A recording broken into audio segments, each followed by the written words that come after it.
Hello guys, അങ്ങനെ ഞങ്ങൾ മധുരൈ അമ്പലത്തിലൊക്കെ പോയി കഴിഞ്ഞു. തിരിച്ച് ഞങ്ങൾ വീട്ടിലെത്തിയിരിക്കുകയാണ് എല്ലാവരും. ഇതാണ് എൻ്റെ അനുവേട്ടൻ്റെ വീട്. പ്രകൃതി രമണീയമായ സൗന്ദര്യമുള്ളൊരു നാടാണ് അനുവേട്ടൻ്റേത്. കാര്യാറ എന്ന് പറയും, അവിടുത്തെ ക്ഷേത്രമാണിത്.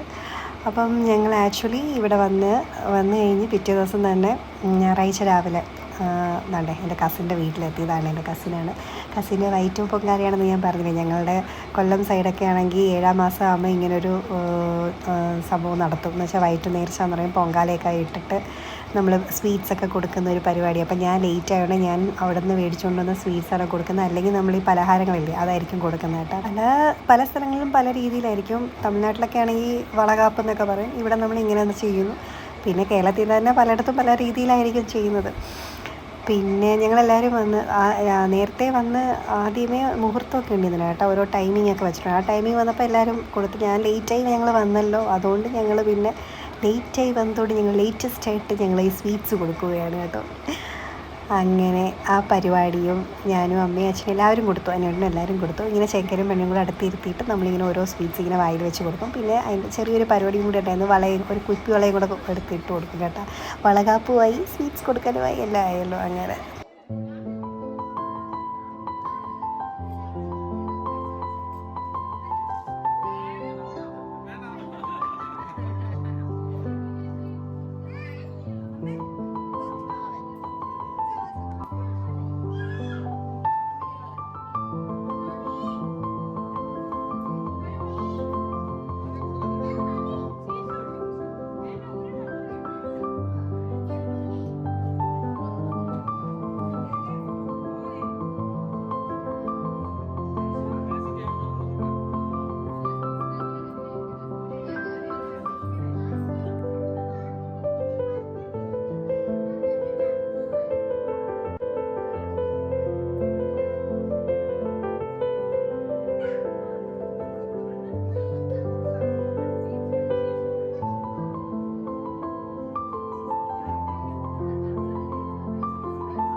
അങ്ങനെ ചടങ്ങുകളൊക്കെ കഴിഞ്ഞിട്ട് തിരിച്ച്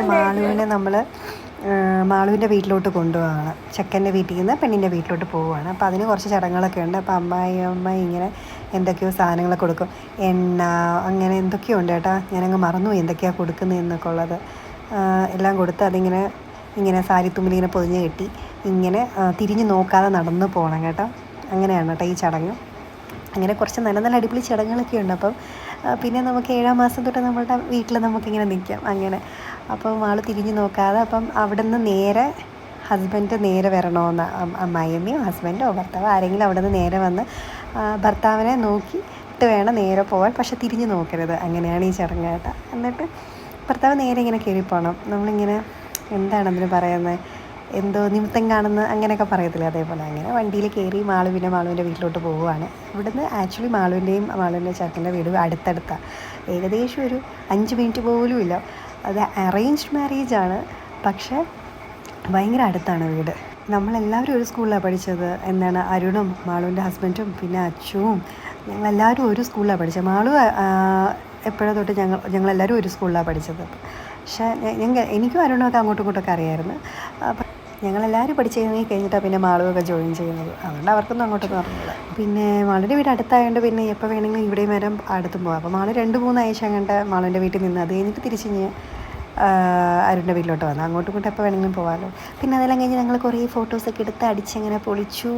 പിന്നെന്താ അത് കഴിഞ്ഞ് ഞങ്ങൾ തിരിച്ച് ഞാൻ എൻ്റെ വീട്ടിൽ പോയി. ഇനി അടുത്ത വീഡിയോ എൻഗേജ്മെൻറ്റ് വീഡിയോ. അതുവരെ എല്ലാവർക്കും ബൈ ബൈ, സീ യു.